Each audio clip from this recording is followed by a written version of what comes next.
This is the Chefpreneur podcast, where we inspire professional cooks to take on greater risk to build a personal chef business for themselves. Now, here's your host, Andres Hinojosa. Hello and welcome to another episode of the Chefpreneur podcast. My name is Andres Hinojosa. Thank you guys so much for tuning in today. Before we get into our content today, I just want to go ahead and update you. We will be having another Chefpreneur Mastermind retreat in Orlando 2022. It's going to be an amazing time. If you're looking to take your personal chef business to the next level, or if you're looking to start a business the right way and you want hand-by-hand mentorship and you want to be part of an amazing community, you do not want to miss coming to the Chefpreneur Mastermind retreat. There is no one else out there doing it like the Chefpreneur movement is when it comes to mentorship and building your business for you to become a successful chefpreneur. So if you'd like to join us for the next retreat, make sure you go ahead and text the word retreat to 619-304-6496. That's text retreat to 619-304-6496. And what I'll do is I'll personally text you back and we'll set up a phone call and discuss how you can come to the Chefpreneur Mastermind retreat in Orlando in 2022. Now, let's get directly right into our content. I titled this podcast episode today, Meal Prep versus Private Events, the Pros and the Cons. All right, many of you guys are thinking about starting a personal chef business or already have a personal chef business, and you're really looking to really expand it, or you're wondering what services you want to offer. Now, most of us in this space, right, and the culinary field in general, most of us have wanted to start a personal chef business or definitely a restaurant or a business of some sort because of our passion for cooking and food. But there is some differences here with meal prep versus private events, and I want to discuss those today because when I first started my personal chef business, I was doing a lot of meal preparations, and I'll tell you why here in a minute when we discuss some of the pros, but basically I was doing it and I found that I really didn't want to do it. That wasn't really what I wanted to be known for. I really didn't want to do meal preparation. I wanted to do more private events and really serve people for their anniversaries, for their birthdays, and so forth and so on. And I really started out doing meal preparation because I needed the money.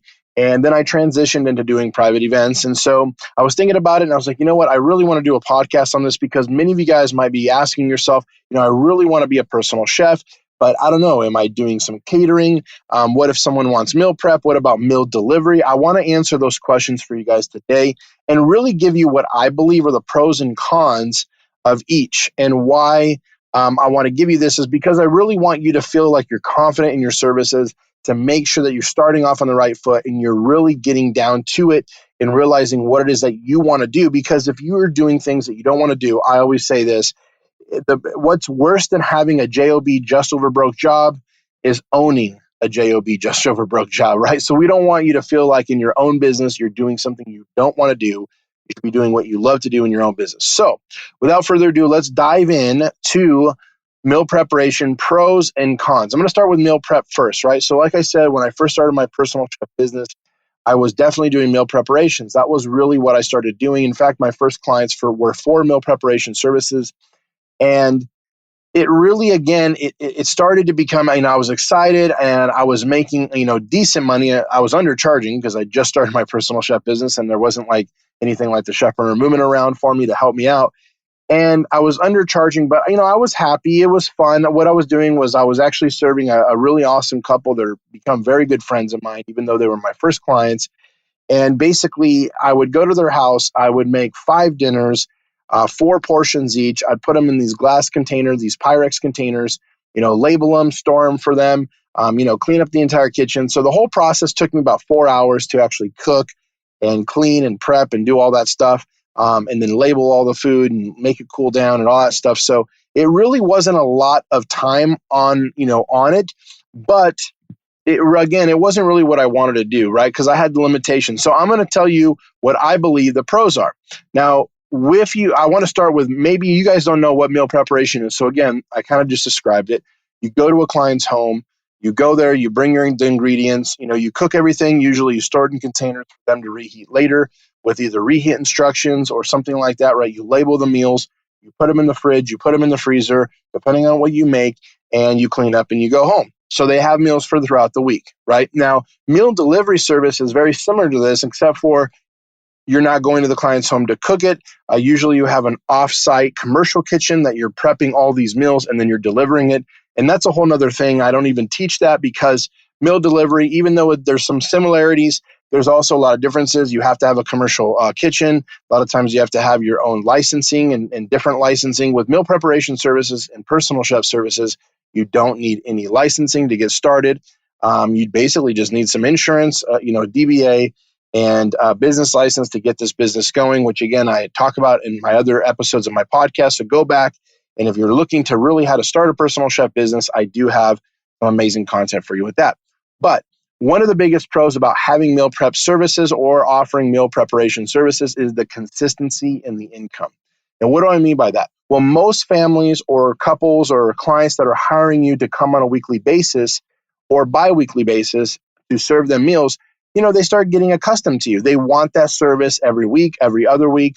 Very rarely you do like once a month because it'd be really hard. They'd have to freeze a lot of stuff, but at least it's consistent income. So that is one of the biggest pros, right? One of the biggest pros is that you have consistent income because if you find a client that's going to book you every single week, now you feel like you have some income coming in every single week, which is a good thing, okay?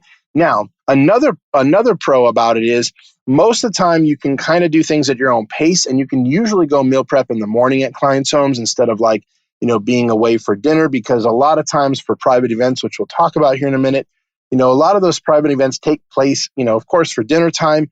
And so you're, away from your family doing things like that, even though it's not as grueling as a kitchen job that you would normally find at a restaurant or hotel. But, there is basically, you're usually serving clients at night for dinner for private events. So for meal preparation, a lot of times the clients will let you in the home early, 9 o'clock, 10 o'clock. I used to show up to my client's house around 10 after I was done grocery shopping, which I'd leave my house around 9. And like I said, really only took me about 4 hours of service. So I'd be done by 2. And basically, sometimes I was able to even do a dinner service after that if another client wanted a private event.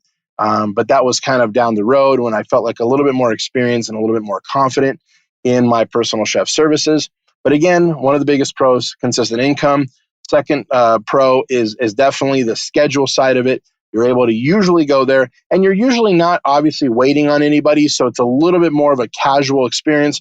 You're still prepping, you're still cooking, you still want to be professional, but at the same time, you're not having to set tables. You're not having to, print out fancy menus and all that good stuff. You're able to get in, do the work and kind of get out. So that's the two main pros for meal preparation services. Now, one of the biggest cons that I find in meal preparation services is a lack of creativity. Now, I'm not saying that you can't be creative with the meals that you're serving for meal preparation services. However, the dishes you prepare have to reheat well, right? They have to reheat well. And you have to kind of account for, unfortunately, your clients not reheating them well. Some of them are going to just throw them in the microwave, which I strongly recommend they don't. But, you can't really help it if they're going to do it when you're, away. And I don't blame them. Maybe they're coming home from work. They're tired. You cook to save them money. And they're going to throw it in the microwave and just nuke it up. And unfortunately, if the chicken's dry, they're still going to come after you, right? So you have to do dishes that are kind of bulletproof. I found that like baked stuff is really good.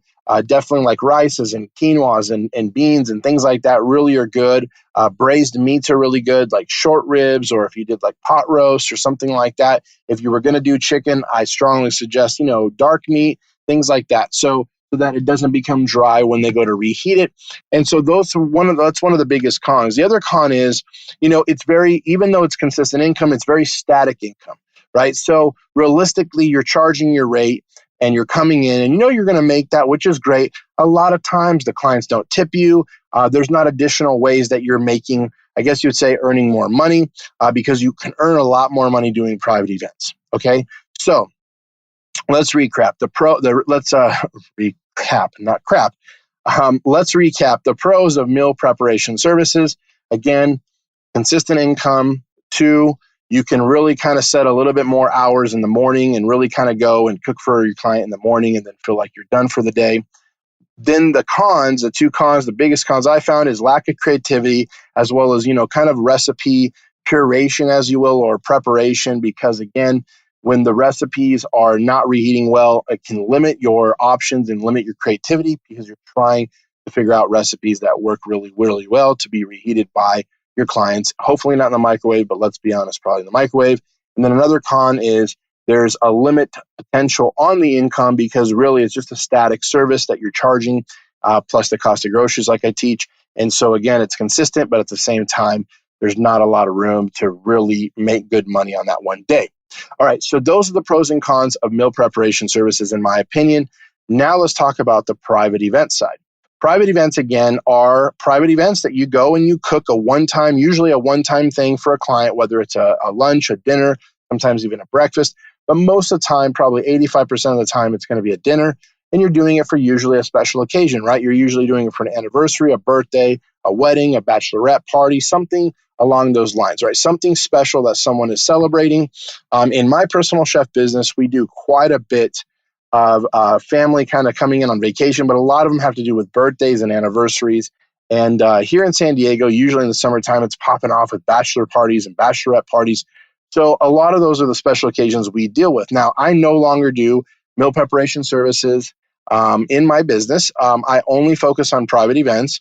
And again, here's the reason why. I'm going to go over, again, now the pros and cons of the private event services. So let's start with the pros. The pros is there's a lot more room for creativity, a lot more room, right? Now, you're still kind of dictating the menu based upon what the client wants, but they're not going to have to reheat it, right? You're doing meals right there. You're doing the dinner usually plated for family style, and you're actually plating it and serving it when it's really, at perfect temperature, whether it's a perfectly cooked piece of salmon or halibut or filet mignon or something along those lines. You're cooking it and serving it, and it's just like a restaurant, so you're feeling like you're not limited on creativity.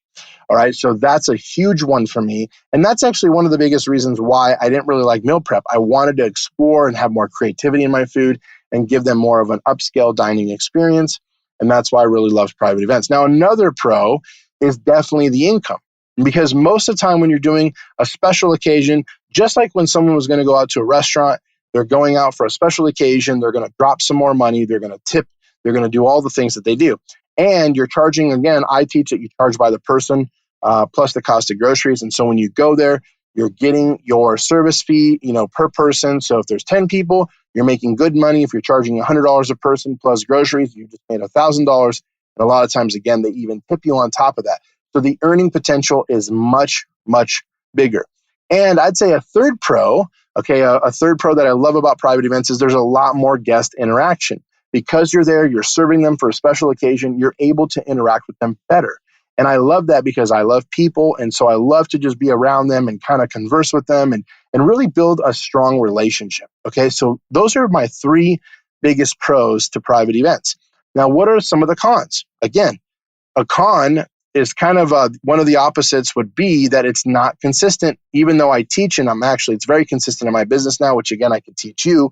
But when you're first starting out, it could feel like it's not very consistent. Why? Because again, you're waiting on someone to have a special occasion or a reason to have a dinner and have a personal chef over to cook some special meal for them and their guests. So it's kind of, again, it's not like a family who's looking for a chef to come in once a week to give them consistent meals. It's going to happen where it's going to be more sporadic. So that's one of the cons about it.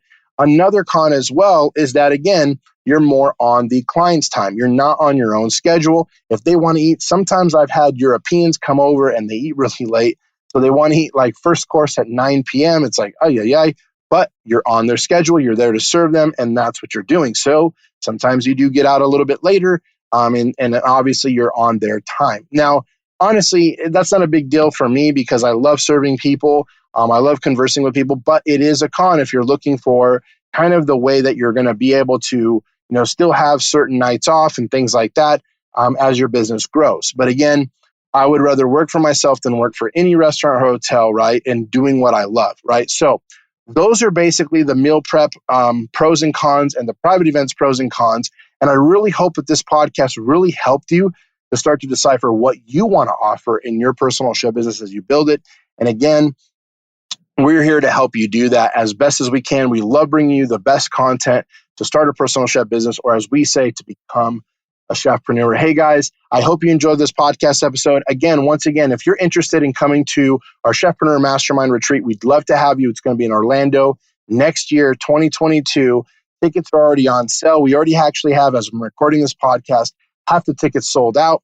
So if you're interested, make sure you text me the word retreat to 619-304-6496. That's text retreat to 619-304-6496.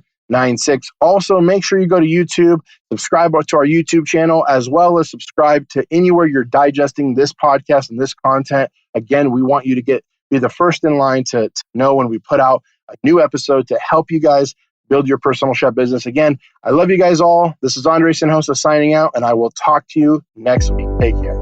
Thank you for listening to the Chefpreneur podcast, where we want to educate, motivate, and inspire as many chefs to become their own boss. Please subscribe to the podcast and join us every week to be part of the movement. To sign up for our free online web class, visit thechefpreneurwebinar.com.